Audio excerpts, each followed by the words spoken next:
Valid offer के लिए कुछ रिक्वायरमेंट्स होती हैं जिनको हम बोलते हैं legal rules as to valid offer, जिसमें से कि फर्स्ट है intention to create legal relationship.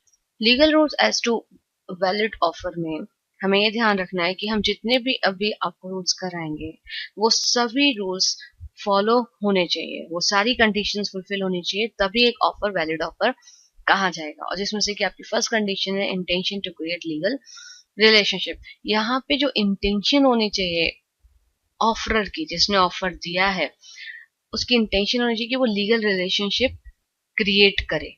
A B के घर जाते हैं, जाके उन्हें वेडिंग कार्ड देते हैं और इनवाइट करते हैं अपनी बेटी की शादी के लिए। बी भी रिप्लाई में उनको बोल देते हैं यस मैं आऊंगा, लेकिन बी वो शादी में नहीं जा पाते हैं। तो क्या यहाँ पे जो ए ने ऑफर दिया था वो वैलिड ऑफर है? यहाँ पे जो उनकी इंटेंशन है वो लीगल रिलेशनशिप क्रिएट करने की है? नहीं, वैलिड ऑफर नहीं है। उनकी जो इंटेंशन है वो लीगल रिलेशनशिप क्रिएट करने की नहीं है। क्यों? क्योंकि अगर ऐसा होता और बी के ना जाने पे बी को वो केस कर देते ये कहकर कि जी मैंने आपको इनवाइट किया था, आप नहीं आए और आपने पहले से एक्सेप्टेंस कर रखी थी, तो आपने अपना प्रॉमिस तोड़ा है, तो आपको इस चीज का पनिशमेंट मिलेगा। बट नहीं, क्योंकि यहाँ पे जो इंटेंशन थी वो लीगल रिलेशनशिप क्रिएट करने की नहीं थी, ये नॉर्मली सोशल ऑब्लिगेशन थी जो कि लॉ में कवर नहीं होती। और यहाँ पे ये जो ऑफर दिया ए ने बी को वो आपका वैलिड ऑफर नहीं माना जाता। तो हमने ये देखा कि अगर आप किसी को ऑफर दे रहे हो तो आपकी इंटेंशन होनी चाहिए कि आप लीगल रिलेशनशिप क्रिएट करेंगे। जैसे कि हम एक और एग्जांपल लेते हैं, ए ने बी से कहा कि मुझे अपना कार सेल करना है 3 lakhs में। बी ने कहा ओके मैं परचेज करने को तैयार हूँ। तो यहाँ पे जो इंटेंशन है ए और बी की, वो उन दोनों की इंटेंशन है कि वो इसे लीगली एक दूसरे को बाइंड कर पाए। मतलब कि अगर इसमें अब कोई भी प्रॉमिस तोड़ेगा तो कोर्ट में जाके केस किया जा सकता है, उसे सू कर सकते हैं और कोर्ट उस बिहाफ पे अपना जजमेंट दे सकती है। मतलब कि ये लीगली का मतलब क्या होता है? लीगली बाइंड करना हो सब, उसका मतलब होता है इन्फोर्सेबल। आप उसको एनफोर्स कर सको लॉ में। आप वेडिंग के इनविटेशन पे ना जाने पे दूसरी पार्टी लॉ में एनफोर्स नहीं कर सकती, बट अगर आप नॉर्मली एक लीगल ऑब्लिगेशन के हिसाब से काम करेंगे, मतलब आपकी यहाँ पे इंटेंशन ही यही है कि अगर कोई प्रॉमिस तोड़ता है तो हम इन्फोर्स कर पाए लॉ में, तो उस वाले ऑफर को हम बोल सकते हैं कि वो वैलिड ऑफर है। सेकंड जो कंडीशन है वो है कि जो टर्म्स होने चाहिए ऑफर के वो सर्टेन होने चाहिए और अनएम्बिगियस होने चाहिए। सर्टेन एंड एम्बिगियस का मतलब होता है जो क्लियर टर्म्स होने चाहिए। मतलब कि जब भी एक ऑफर मिले तो आपको ऑफर देके समझ आए कि वो ऑफर किस चीज के लिए है। वो वेग नहीं होना चाहिए या फिर जो सर्टेन नहीं है, तो इस टाइप के ऑफर आपके ऑफर वैलिड नहीं होते। हम एक एग्जांपल लेते हैं, एक ऑयल डीलर है, वो हर टाइप के ऑयल में डील करता है और दूसरा बंदा आके उसे ऑफर देता है, जैसे कि ए ने आके ऑफर दिया कि मुझे ऑयल खरीदना है, तो ये जो ऑफर है वो वैलिड ऑफर नहीं है, क्योंकि इस केस में जो टर्म्स हैं वो सर्टेन नहीं है, तो ये ऑफर वैलिड नहीं है। हाँ, अगर ये ऑयल डीलर सिर्फ डील करता है कोकोनट ऑयल और फिर अगर ए आके उसको ऑफर करता है तो वो आपका वैलिड ऑफर है, क्योंकि यहाँ पे जो टर्म्स हैं वो क्लियर है, क्योंकि पता है कि हाँ जी सिर्फ कोकोनट ऑयल ही मिल सकता है। यहाँ पे उसने ऑयल मांगा, वो कोकोनट ऑयल देगा, तो यहाँ पे टर्म्स क्लियर है और वो वैलिड ऑफर हो सकता है। ए ने ऑफर किया बी को कार सेल करनी है, उसने बोला इधर 1 लाख और 1.5 लाख।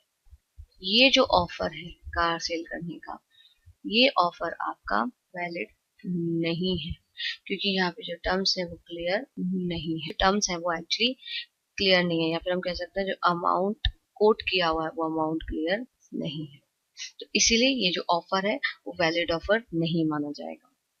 लेकिन एक और कंडीशन होती है टर्म्स की, वो ये कि अगर किसी एग्रीमेंट में अमाउंट मेंशन्ड नहीं है बट कोई मशीनरी दे रखी है, मशीनरी या फिर हम कहेंगे रेफरेंस दे रखा है कि उस तरह से आप अमाउंट वर्कआउट कर सकते हो। वो जो एग्रीमेंट और जो ऑफर है वो वैलिड ऑफर होगा।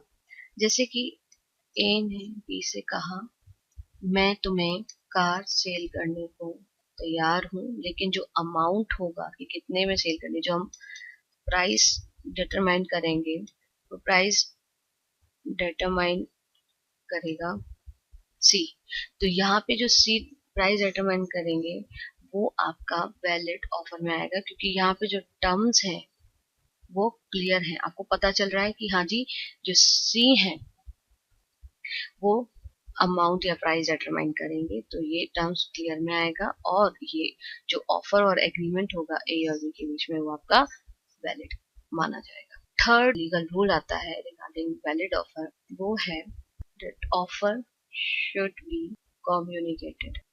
अगर आपको ऑफर की डेफिनेशन याद है तो उसमें हमने बताया था ऑफर में आपकी डिजायर, देन आपकी एक्सप्रेशन ऑफ विलिंगनेस, मतलब आप जो चाहते हो आप उसे दूसरे को एक्सप्रेस करोगे, बताओगे, वो भी जरूरी है। तो ऑफर कम्युनिकेट होना भी जरूरी है। मिस्टर जी का नेफ्यू गुम हो जाता है, तो मिस्टर जी अपने सर्वेंट मिस्टर एल को उसको ढूंढने के लिए बोलते हैं। सर्वेंट नेफ्यू को ढूंढने के लिए चला जाता है। 2 दिन के बाद मिस्टर जी न्यूज़पेपर में एड निकालते हैं कि जिसको भी नेफ्यू मिलेगा उसको वो 2 लाख रिवार्ड देंगे। 3 दिन के बाद जो सर्वेंट है वो नेफ्यू को ढूंढकर ले आता है और बाद में डिमांड करता है रिवार्ड की। जो रिवार्ड आपने अनाउंस किया था वो रिवार्ड आप मेरे को दे दो।